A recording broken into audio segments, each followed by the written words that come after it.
ये है AGT live 24/7। आप सब देख रहे हैं एजीटी लाइव 24/7। এই হচ্ছে AGT live 24/7। This is AGT live. যে আগরতলা শহরের মধ্যে মিউনিসিপালিটির মধ্যে পারমিট বন্ধ আছে, যে আগরতলা শহরের মধ্যে পারমিট বন্ধ আছে। কিসের পারমিট?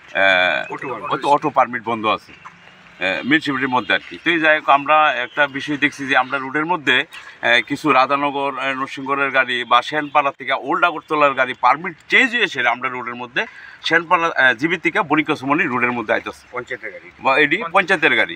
যাই হোক, আমরা এই কারণে কালকা বিগেলসে গেছিলাম, বিগেলসে জানার লাগে আমরা 7-8 জন গেছিলাম, গিয়ে আমরা তারা রিপোর্ট অনুযায়ী কাগজ দেখছি। তারা রিপোর্টের মধ্যে দেখছি যে প্রায় 22-23 বা 24টার মতো গাড়ি হইব। হ্যাঁ, ওই গাড়িটি অন্য দিকের পারমিট পঞ্চায়েতের গাড়ি।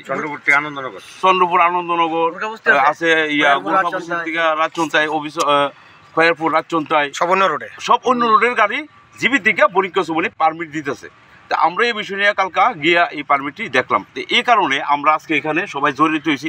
রাস্তার জড়িত হয়েছি নাকি লিগা রাস্তার মধ্যে জাম সৃষ্টি হইব, এই কারণে লিগা জড়িত হয়েছি। আগামী দিন আমরা আগামীকালকেও কর্মসূচি রাখছি। আগামীকালকে আমরা সবাই ঐক্যবদ্ধ হয়ে আবার বিগেলসে যাবো। আপনারা একটু কষ্ট করতে হইব, বিগেলসে যাইতে হইব।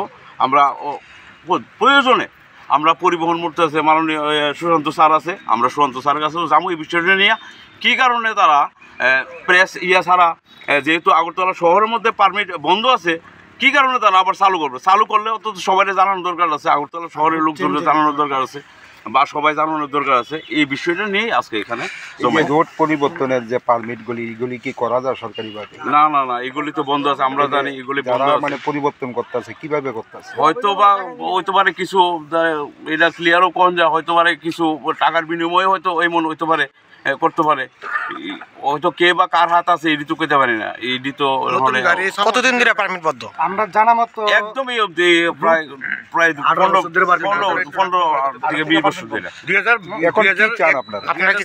আমরা চাই, আমরা রুটের মধ্যে ওখানে প্রায় 70 থেকে 80টা গাড়ি আছে, অটো গাড়ি। আমরাই ডেলি 400-500 টাকা ইনকাম করতে খুব কষ্ট হয়ে যায়।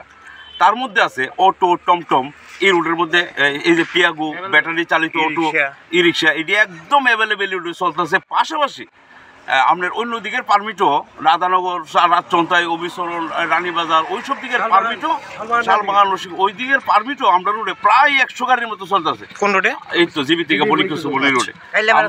আমরা এই আগামী দিন চলতে কষ্ট হইব, ইনকাম করতে কষ্ট হইব। 200-300 টাকা ইনকাম করতাম পারবো যদি ওইসব গাড়িটি দেয়। আরও যদি 40-50টা গাড়ি দেয়, আমরা দেখেন 200-300 টাকা রোজগার করতাম পারবো। ওখানে 400-500 টাকা রোজগার করতে আমরা খুব কষ্ট হয়ে যায়। ওই গাড়ি দিলে আমরা সহজ দিয়ে কষ্ট হইব। শুধু এই কারণে আমরা সবাই এক লগে জড়িত। পারমিট বন্ধ করার দাবি জানাইতেছে। আপনার রুটে যাতে কোনো পারমিট না দেওয়া হয়। আচ্ছা, বিষয় স্যার, রুট চেঞ্জে এখন অবধি কোনো সার্কুলার বাইরেছে না, তারা কি করে করতেছে পারমিটটি?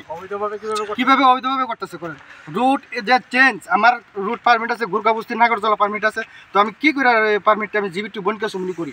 রুট তো কোনো চেঞ্জে কোনো সার্কুলার বাইরেছে না, তাহলে তারা কিভাবে করতেছে এই জিনিসটা আমরা জানতে চাই। এই বিষয়ে কি মন্ত্রী মহোদয়ের কাছে কোনো আপনার ইয়া থাকবে? না, এইবার তো প্রথম স্টেপ, আগামী দিন আমরা যাবো, আমরা কমিশনের কাছে যাবো।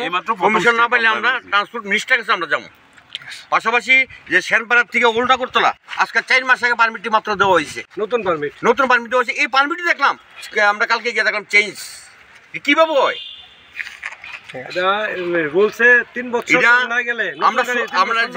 আমরা দেখেন, আমরা এখানে দেখাইছি, আমরা মিডিয়ারে, আমরা এটা সুস্থ বিচার চাই, সুস্থ সহযোগিতা আপনারা করবেন। আমরা যেহেতু এটা বিদেশে আমরা পৌঁছাবেন, এটা সারা ত্রিপুরা যেহেতু এটা পৌঁছে, পাশাপাশি আমরা আগামী